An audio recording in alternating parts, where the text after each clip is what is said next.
एक आदमी बर्फ बनाने वाली किसी कंपनी में काम करता था।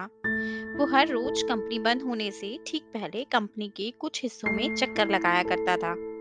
एक दिन वो आदमी कंपनी बंद होने से ठीक पहले अकेला ही कंपनी के फ्रिज वाले कमरे में गया।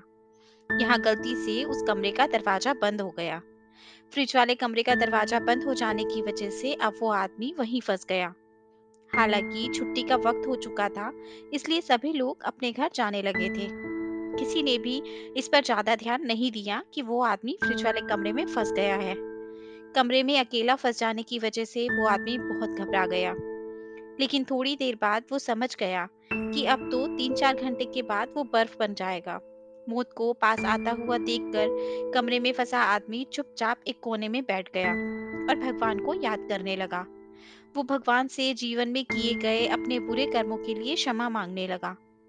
उसने भगवान से कहा कि हे प्रभु, जैसे तुमने प्रहलाद को अग्नि से बचाया और अहिल्या को पत्थर से नारी बनाया, वैसे ही अगर मैंने अपने जीवन में कोई भी अच्छा काम किया हो तो मुझे बचा लीजिए, क्योंकि मेरे परिवार में मेरे अलावा कोई भी कमाने वाला व्यक्ति नहीं है।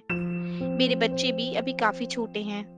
वो आदमी मन ही मन भगवान को याद कर रहा था कि तभी उसे लगा कि कोई फ्रिज वाले उस कमरे की ओर आ रहा है। तभी उसने देखा कि कंपनी का सिक्योरिटी गार्ड आकर उस कमरे का दरवाजा खोलता है। हालांकि तब तक उस आदमी की हालत थोड़ी खराब हो चुकी थी। वो ठंड से ठिठुर रहा था।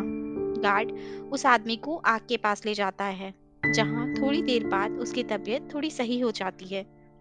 उसके बाद वो आदमी उस गार्ड से पूछता है कि काका, आपको कैसे मालूम हुआ कि मैं अंदर कमरे में फंसा हुआ हूँ?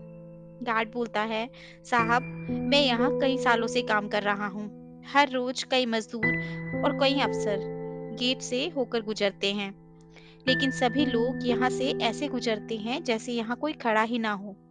लेकिन आप उन लोगों में से हो जो हर रोज आते जाते मेरा हालचाल पूछते हो। रोज जाते वक्त मुझे राम राम काका कहकर जाते हो।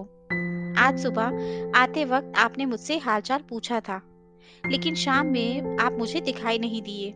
तो मुझे महसूस हुआ कि जरूर आप किसी मुसीबत में हो। फिर क्या था?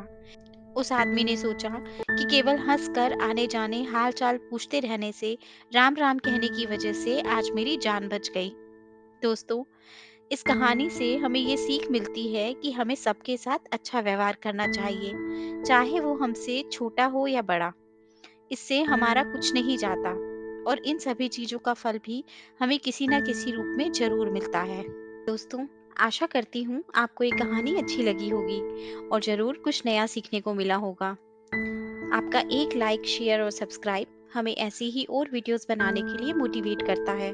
इसलिए अगर अभी तक आपने हमारा चैनल सब्सक्राइब नहीं किया, तो प्लीज़ आप हमारे चैनल को सब्सक्राइब करें। आपसे कल फिर मुलाकात होगी एक नई कहानी के साथ। धन्यवाद।